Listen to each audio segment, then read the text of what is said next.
Hey, I got a request from a user named Flora7711, and they asked me to do a video about how advanced the human race is and how big the universe is. Well, I feel like I can't quite do that. I have to explain a few things first. So, for about a couple seconds, I want to talk about you. And, well, I guess the likelihood of you being there right now, sitting where you are. And it kind of sounds a little bit like the last video, but it's not quite. Um, to first understand how advanced the human race is, I want to first explain the likelihood of any human being here. And right now I'm talking about you right now, the likelihood of you.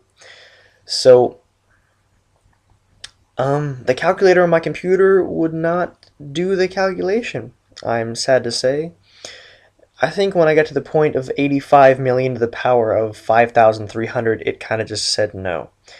And that's not even it. Well, first what I did was I found the the amount of generations of humans there have been, and I guess the approximation was about 5,300 generations of humans have been on the planet living currently, and that's assuming that each generation is about 30 years long, or everybody has a kid by the time they're 30 on average. And then I said, well, there's about 85 million sperm produced by each testicle in one day.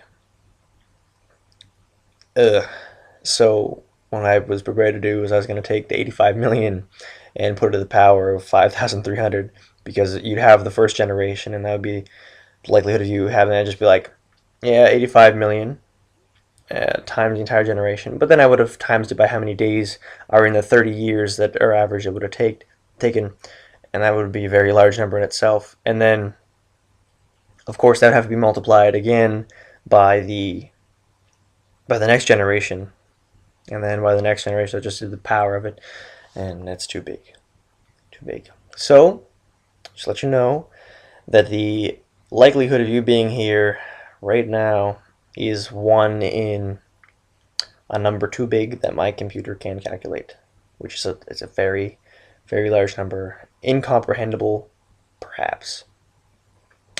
Anyway, now that we've gotten to that, and that is over and done with, I want to talk about the brilliance of the human. And of course, we don't know, we've never seen life other than what we know, the DNA molecule and all that, I've talked about that. But the crazy cool thing about the human is that we are self-aware. What that means is that we understand that we exist. So you and I, we are aware that we are here. Like I know this is me. This is all me. I know what I'm made of. I know my particles and all this other stuff. I'd like to compare that to my little puppy dog. I'm gonna swing around and look. There he is. He's a little cutie. Oh, is that him? Yeah, that's him. He is absolutely adorable. Pardon me. My little puppy dog is not self-aware. If you ever see a puppy dog running around chasing its tail, it's because he doesn't know that it's his tail. He thinks it's another dog's tail. Or if he looks in the mirror and he barks at it because he thinks it's another dog when it's really him, that's because he's not self-aware. I believe that dolphins are the only other animal on the planet that are self-aware, which is pretty astounding relative to the planet. So, the idea of the human race being super advanced is pretty cool, because the way our brain is built, we are a learning machine. And the way learning is interwoven into the fabric of our society is that originally, and this is the case for most animals and mammals, is we are territorial, and we are, if you hear the survival of the fittest, well, that's essentially how humans came to be.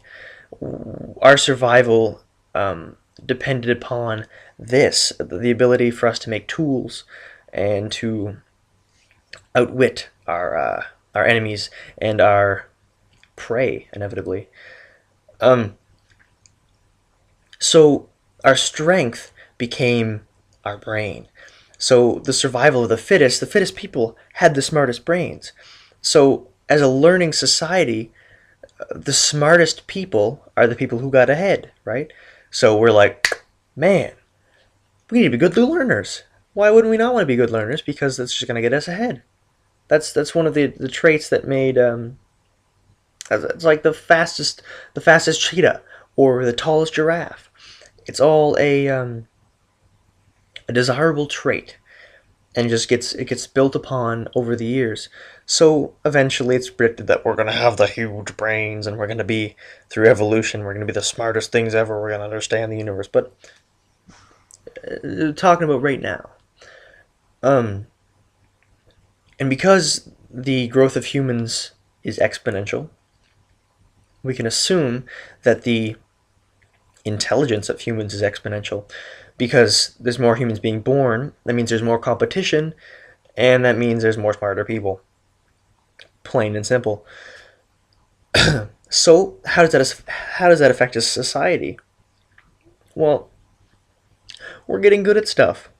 If you look past 100 years ago, there's so many new theories. We understand the Earth so much more. I don't want to give examples. I don't want to go into depth because you just know. You can see it around us. The internet. That's a good one. TV is a good one. Those are all in the 19th century or the 20th century. They're brand new things relative to the humans. And you know it took thousands of years to get to a point where electricity and things like that even existed. You know, so the growth of the human intelligence is pretty well is an exponential scale. So right now we are considered a class 0 civilization. What this means is that we live and we breathe within the earth. We don't control the earth. The earth kind of dictates to us what we do, and we are in a there's nations over here, there's nations over here, nations over here. We're not one thing yet, and that kind of ties into my racism video that I put on Facebook.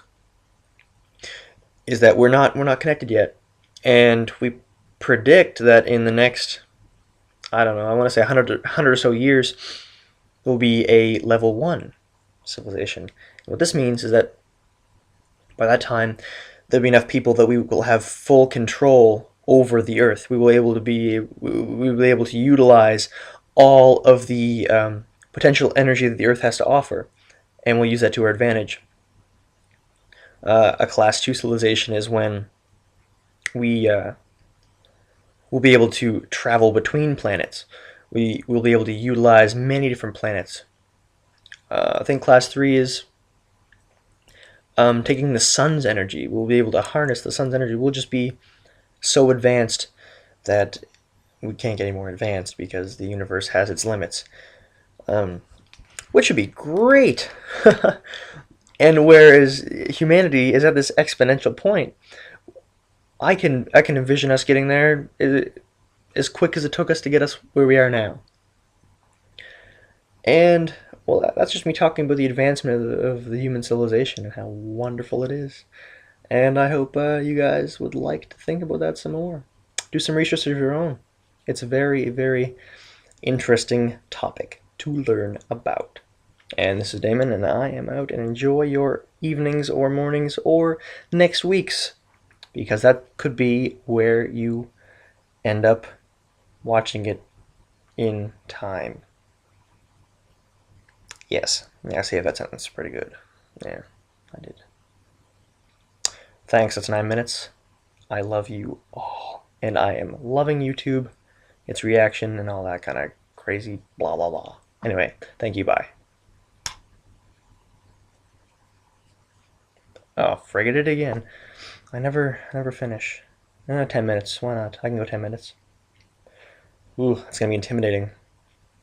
If you get to 10 minutes, just put a smiley face. Just do it. I want to see how many people do it, because I know half of you are going to be like, I'm listening to this. I'm done. 3 seconds. Done. Anyway, whatever. Enjoy your lives. Lives. loves